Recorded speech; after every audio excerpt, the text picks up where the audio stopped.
Chloe Green! Bakit ka nandito? Layuan mo si Miss Chloe. Pasensya na. Ngayon lang ako nakarating. Di ko inaasahang matatagalan pa pala ako sa South. Ayos lang. Naiintindihan ko naman. Gusto ko ring mag-sorry sa'yo tungkol sa sitwasyon kay Eric. Pumunta pa rin sila dito at gumawa ng malaking eksena. Akala ko kasi kaya kong harapin mag-isa. Nagkamali ako. Ayos lang yun. Hindi mo kailangang mag-sorry sa akin.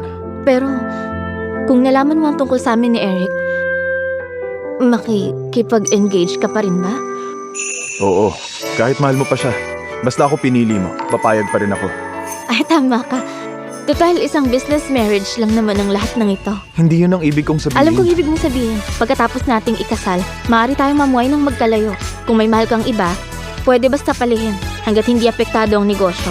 Ayos lang sa akin.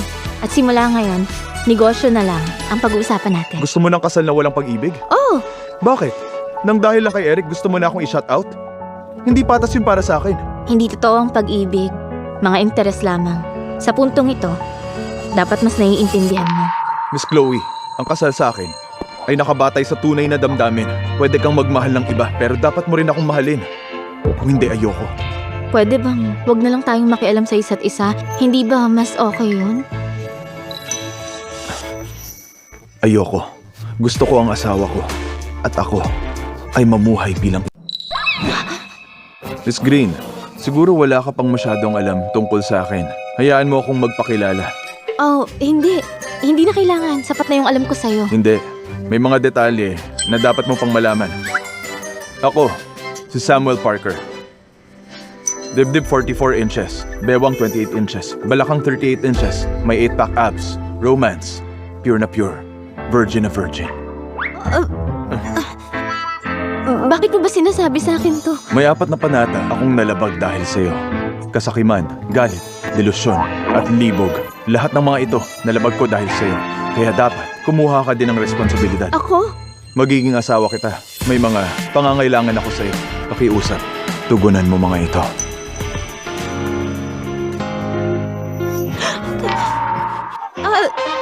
Ginagabi ka na. Umuwi ka na. Saan ako pupunta ng ganitong oras? Wala kaming property dito na malapit lang. Sinasabi mo ba na sa kalsada ako matulog? Sa araw ng engagement natin? Napakayaman ng mga Parker. Madali ka makakabok ng isang hotel. Chloe, bakit nandyan pa kayong dalawa? Ikaw, Sam, nakahanda na ang iyong kwarto. Magpahinga ka na at baka pagod ka na. Ano? Kailan niyo to pinlano? Ba't hindi ako na-inform?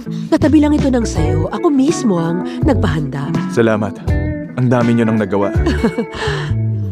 Ang batang ito naman, hindi na tayo kailangan maging formal.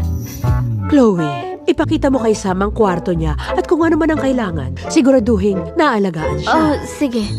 Pa, ma, gabi na. Dapat na kayong magpahinga. Sige. Tara na, sige.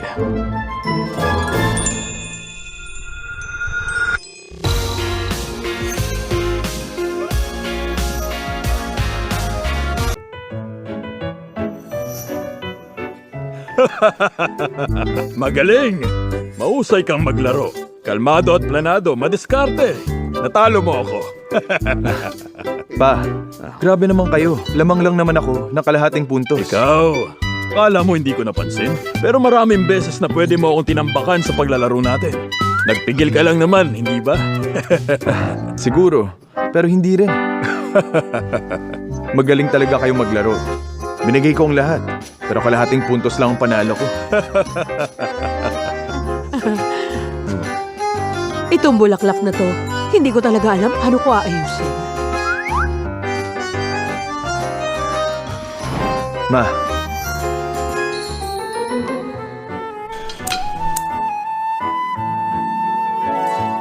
Ma, okay na ba to?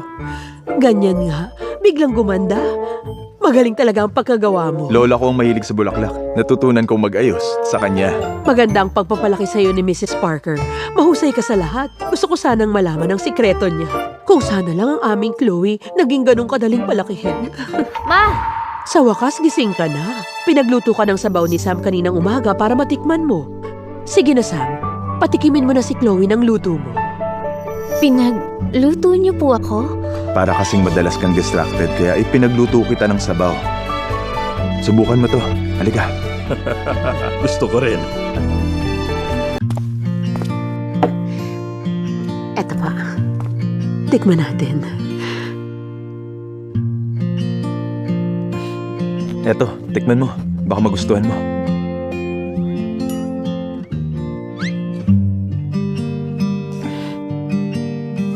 Isang umaga pa lang ang nakakalipas. Nahulog na agad ang loob ng parents ko sa kanya.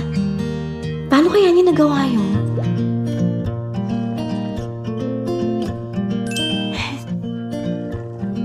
Kung nagustuhan mo, gagawan na kita palagi.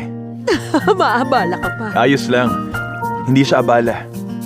Sa pamilya namin, natural lang pagsilbihan ng asawa. Ang swerte ni Chloe, nakahanap siya ng katulad mo. At ikaw, dapat matuto ka kay Sam. Ay, teka. Mabait din naman ako ah. Oo naman. Kaya na. Chloe, dapat sa'yo, uminom ng marami para hindi ka mapagod mamaya. Diyos ko, ano kaya ibig niyang sabihin doon? Hihigpit ang ugnayan ng pamilya natin. Marami tayong tungkulin at gawain na kailangan magkasama nating harapin. So tungkol pala sa trabaho yun. Ano ka ba, Chloe? Ano bang iniisip mo? Pa, Ma, nakapag-isip-isip ako. Hindi naging sapat yung naunang kasunduan. Nandito ako para i-represent yung pamilya ko. Patingnan po nitong mga documents. Itong unang document, tumutukoy sa pamana ng lola ko. Sa oras na pumanaw siya, 50% ng lahat ng ari-arian niya, ireregalo ko kay Chloe. Itong pangalawa, tungkol sa shares ng kumpanya. Sa kasalukuyan, 51% ng shares ay akin. Yung 26% nito, ibibigay ko kay Chloe. Itong pangatlo, isang prenuptial agreement na ginawa ko. Kung meron akong magagawa na masama kay Chloe, aalis ako ng walang dala. Lahat ng ari-arian mapupunta kay Chloe. Sam, nababaliw. So ibig sabihin, ibibigay mo sa akin ang yaman mo? Eh, anong gagawin mo?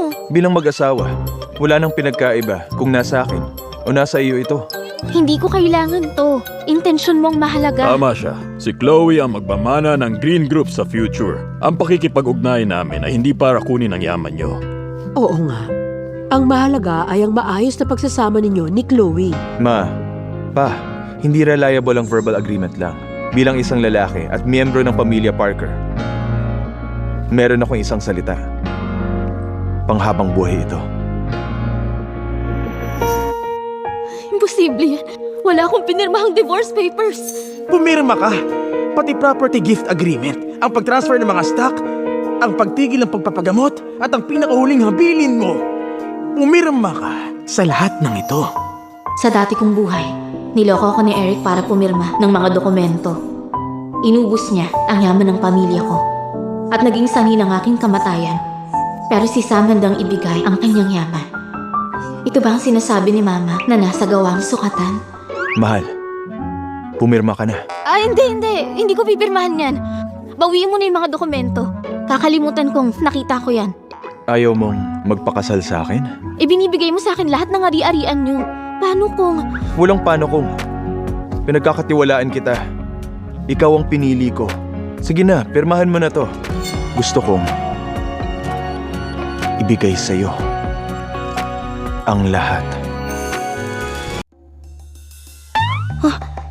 Paano niya ako napapirma ng ganun na lang? Nabulag talaga ako sa kagwapuhan niya. Mukha kasi siyang tapat kaya pumirma ako. Napakalaking kayamanan. Binigay sa akin ng ganun na lang? Miss Chloe, meron kayong kailangang pirmahan. Zoe, paano kung may isang gwapo na biglang dumating sa bahay mo, tapos pinagluto ka pa, nagustuhan ng magulang mo, at binigyan ka ng malaking halaga at pakakasalan ka? May katuturan ba yun? Ma'am, parang wala naman. Mahirap mangarap ng ganyan. Parang nananaginip ata ako ah. Pero gusto ko sanang magkaroon din ako ng ganyan ka-romantic na kwento. Sige na, pwede ka nang umalis. Sige po. Chloe Green! Bakit ka nandito? Layuan mo si Miss Chloe. Ako ang fiancé ni Chloe Green. At ang susunod na head ng Green family. Ang lakas na loob ang pagsalitaan ako ng ganyan. Parker ang apelyido ng boyfriend ni Miss Chloe. Nagpalit ka na ng pangalan? Hindi ba Wilson ka? Wala akong oras sa'yo. Umalis ka! Security! Palabasin niyo siya! Zoe, iwan mo muna kami. Miss Chloe, huwag kang mag-alala. Nasa labas lang ako, kasama ng security. O sige. Eric, anong kailangan mo? Balita ko natulog daw si Parker sa inyo kagabi.